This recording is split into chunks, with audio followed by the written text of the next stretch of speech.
Lantern light shakes on black water. The palace has gone quiet, the kind of quiet that makes your heartbeat sound too loud in your own ears. Down the water stairs at Topkapi, two eunuchs shoulder a leather sack that won't stop twitching. A muffled sound inside, half gasp, half prayer, and the Bosphorus accepts another secret. Here's the part the glossy tour never says out loud. When a woman in the harem broke a rule or simply became inconvenient, she didn't face a trial. She faced the water. Sewn into a sack, carried at night, dropped where the current runs fast. No blood on marble, no stain on the Sultan's honor. Just a surface that smooths in seconds and a city that learns to look away. There's a rhythm to the work. Step, lower, shove, release. One eunuch whispers a surah. The other doesn't look down. By breakfast, the kitchens will be sending platters of sugared almonds across painted tiles. And a musician will tune a tambour in a courtyard that has never seen the sea. People call this place a paradise of silk and tile. They're not wrong about the silk. Walls of Iznik blue, light on gold leaf that looks wet. But beauty here is a cover story. The machine underneath is disciplined, precise, quiet, and old. Prefers methods that leave nothing to mop. The city knows the tide sometimes brings messages back. Fishermen find a sack torn open, silk snagged on rock, hair threaded with eelgrass. No one says the word harem. They say Allah's will and push off again. Now walk the corridors in your head. Lamps glow behind lattice screens. On a divan the color of pomegranate skins, a girl of 15 folds and refolds a scarf because folding is the one thing she can control. Another, older, listens for the footfall that means her rival will not be seen again. A matron counts bracelets. Someone laughs, too brightly, and then stops. The air smells of cardamom, soap, and fear you can't name without breaking. There's a myth that a place like this runs on romance or jealousy. It doesn't. It runs on paperwork and ritual. Who bathed, who was examined, who touched which door. Punishment follows the same logic. Silent, documented, deniable. The sack is not just a murder. It's a memo, circulated by rumor, initialed by terror, filed under "This is how things are." Up on the hill, the sun touches the imperial chimneys. Pages run with towels and brass ewers.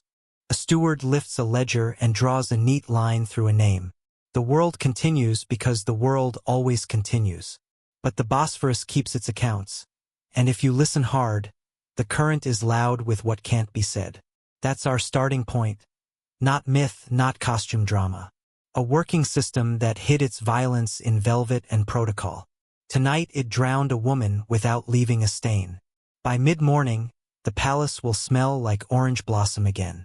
And somewhere inside, another girl will learn exactly how quiet a scream can be. Walk into a slave market on the Black Sea coast, somewhere like Kaffa or Trebizond, 500 years ago. The air stinks of sweat and salt. Rows of children stand in thin shirts, their arms grabbed and inspected as if they're horses. A merchant lifts the chin of a 12-year-old, pulls her lips back to check her teeth, rubs her hair between his fingers.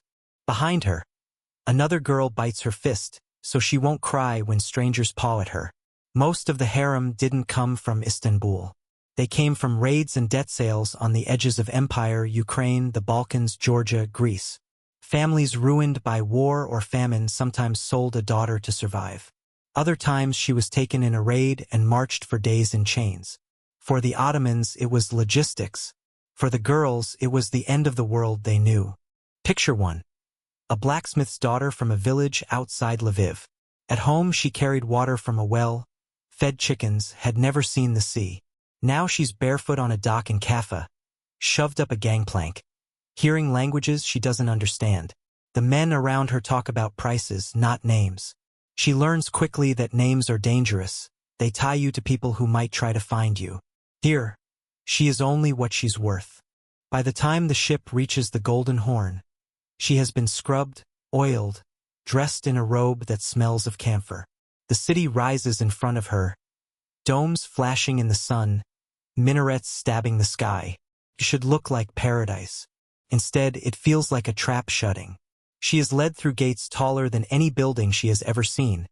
past courtyards paved with marble that burns her feet, into halls lined with blue tiles that glitter like ice.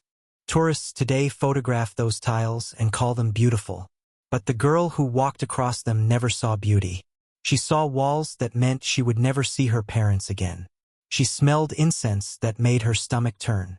She heard the shuffle of 100 other captives, none of whom would ever go home.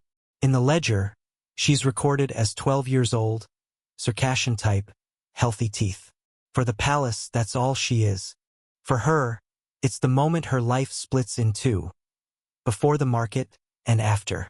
Step into a mud brick hut in Sudan, centuries ago. A 9-year-old boy is held down on a mat by 4 men. He kicks once, twice before the knife flashes. Outside, his mother bites her knuckles until they bleed. She knows that if she screams, they'll kill her too. Inside, the boy's voice cracks into silence. Half of those cut this way never live to see the next sunrise. Those who survive are sold north, carried across deserts and seas until they reach Istanbul. There, they become the black guard of the Topkapi Harem. Hundreds of them, some sources say over 800, patrolled the corridors, locked the gates, memorized every rule. They had no family, no future, no way back to manhood. Their mutilation was the palace's guarantee of loyalty. They smelled of incense and oils used to hide wounds that never fully healed. Some dripped urine without control. Others limped from the damage of their operation. But they were feared. A eunuch could decide which concubine advanced and which disappeared. They carried messages between the women and the sultan. They decided who bathed, who dressed, who waited. Nothing passed in the harem without a eunuch hearing it. Picture them at night, moving silently through tiled corridors, brass keys rattling at their belts. A girl of 15 lowers her voice when one passes. Another hides a letter she's written in her sleeve. It doesn't matter, he's already seen it. In this system, the mutilated boys became the eyes and ears of the empire, their broken bodies weaponized into control. Picture an old woman wrapped in silk the color of pomegranates. Before her, a eunuch unrolls a list of names. She doesn't need to read. A single finger lifted, one life rises, another falls. A faint smile means survival. A frown means the sack before dawn. This is the Valide Sultan, the Sultan's mother. To the outside world, she looks like a pious grandmother behind veils.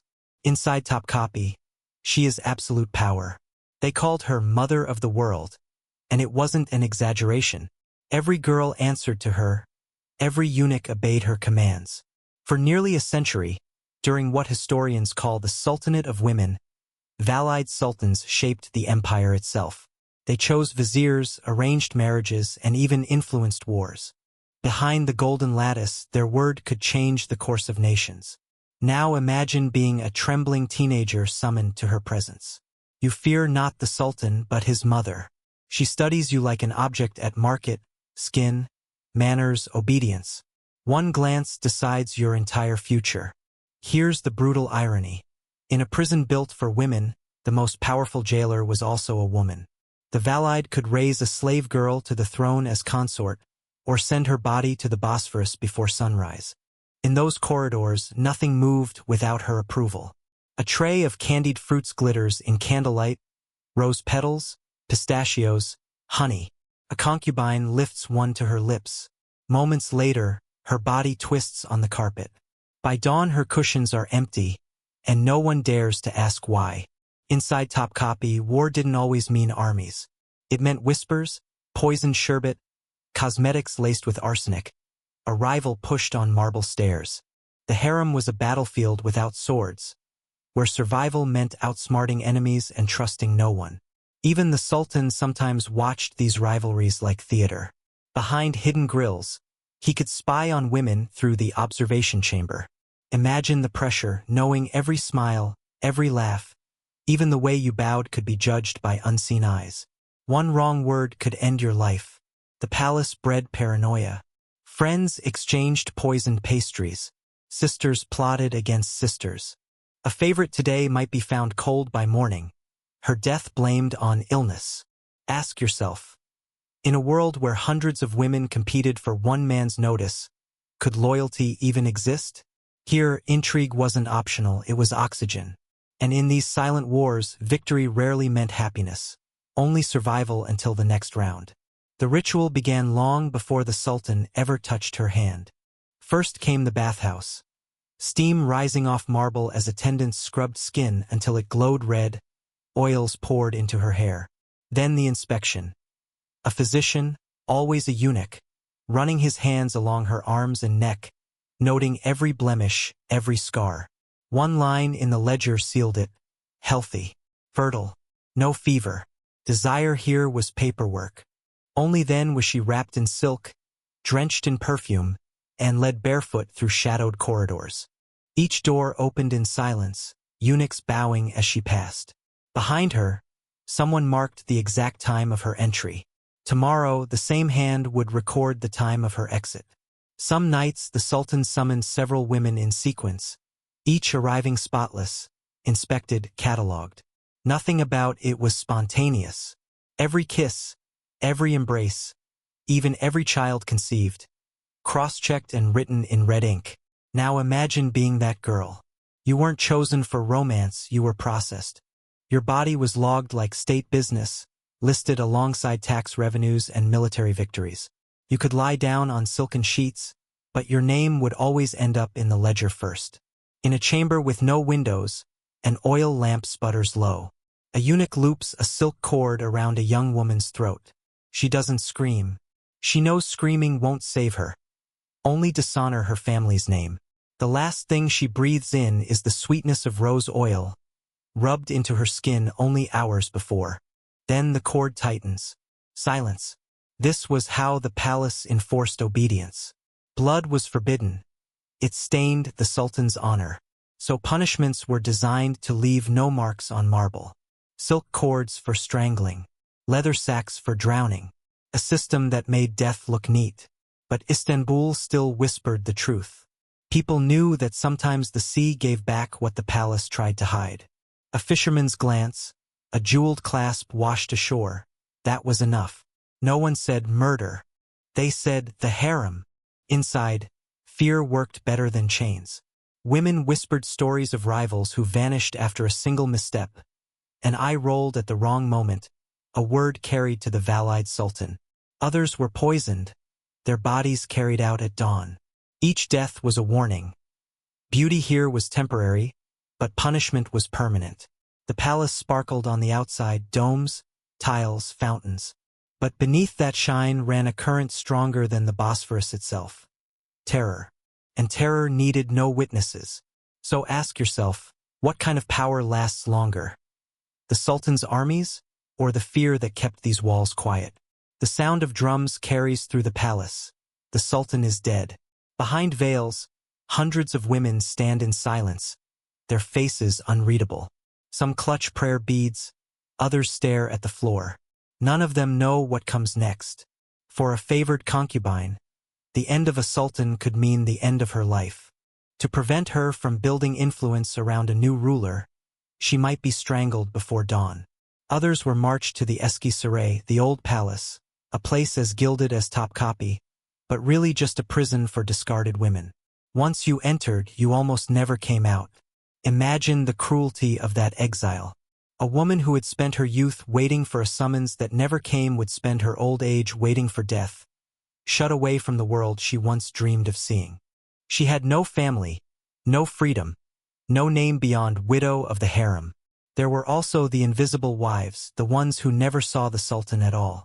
They lived and died inside the palace walls, untouched, unnamed, their lives reduced to silence. They weren't even mourned. Their purpose had been only to wait. So when the empire buried a sultan with honor, it also buried the futures of countless women. The city heard mourning drums, but the true echo was quieter. The sound of doors locking, of corridors emptying, of veils drawn tight over faces that had been forgotten before they were even gone. Most women of the harem disappeared without a trace. But a few became legends. Their names still echo through history, because they played the game and survived long enough to leave a mark. Take Hurrem Sultan, known in Europe as Roxolana. She started as a teenage girl from Ruthenia, what is now Ukraine. sold into the system like thousands of others. But she learned the rules faster than anyone. She charmed Suleiman the Magnificent, became his legal wife and mother to his heirs. For 40 years she steered politics from behind silk screens, using alliances, letters, and calculated mercy. She turned captivity into power, but only by mastering the very machinery that had enslaved her. Then there's Kozum Sultan. She rose even higher, serving as regent, effectively ruling the empire during her son's minority. She ordered executions, orchestrated marriages, toppled viziers. But power in the harem was never permanent. One night, her own daughter-in-law sent eunuchs to her chamber. They wrapped a silk cord around her throat, the same fate Kozum had commanded for others.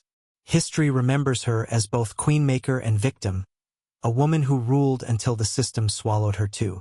Even sultans weren't safe inside these walls. In 1622, Osman II, the ruler of the empire, was strangled by his own guards inside Topkapi. Women of the harem heard the struggle through the corridors, proof that the same silent violence used against them could take down the most powerful man alive. These names, Hurrem, Kozum, Osman, shine because they were written down. But for every story preserved, thousands more were erased. Think about it. Whose stories never reached us? The 14-year-old who never left her chamber, the Circassian girl whose body washed up on the Bosphorus, the Georgian boy cut and broken to serve as guard. The legends remind us of what was possible. The silence reminds us of what was normal. Walk through Topkapi Palace today, and you'll see tourists taking selfies against blue tiles, snapping pictures of golden domes, marveling at the marble courtyards. Guides call it a museum of beauty, of empire. What you don't hear are the screams that once echoed behind those same walls. The walls are scrubbed clean, but they remember. The harem wasn't silk and romance. It was an engine of control. Girls ripped from their families, boys mutilated to guard them, women forced into rivalries that ended in poison, sacks, and cords. Even intimacy was reduced to a ledger, recorded in red ink. Power wrapped itself in silk, but underneath it was always discipline and fear. And here's the uncomfortable truth. The system didn't die with the Ottomans. It only changed form. Human trafficking still moves girls across borders, selling them to men who promise wealth and deliver cages.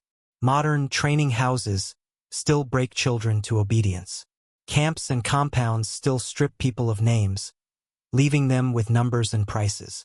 So when you stand in those shining halls of Topkapi, don't just see beauty. See the machine. See the 14-year-old who never saw her home again. The boy who bled out on a dirt floor. The mother who chose silence because silence meant survival. The empire is gone, but its shadow isn't.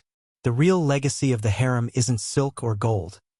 It's the reminder of how easily a society can dress violence in beauty and call it order. If beauty can hide violence so easily, how sure are we that we always recognize it in our own time? And the only way to break that legacy is to tell the truth out loud.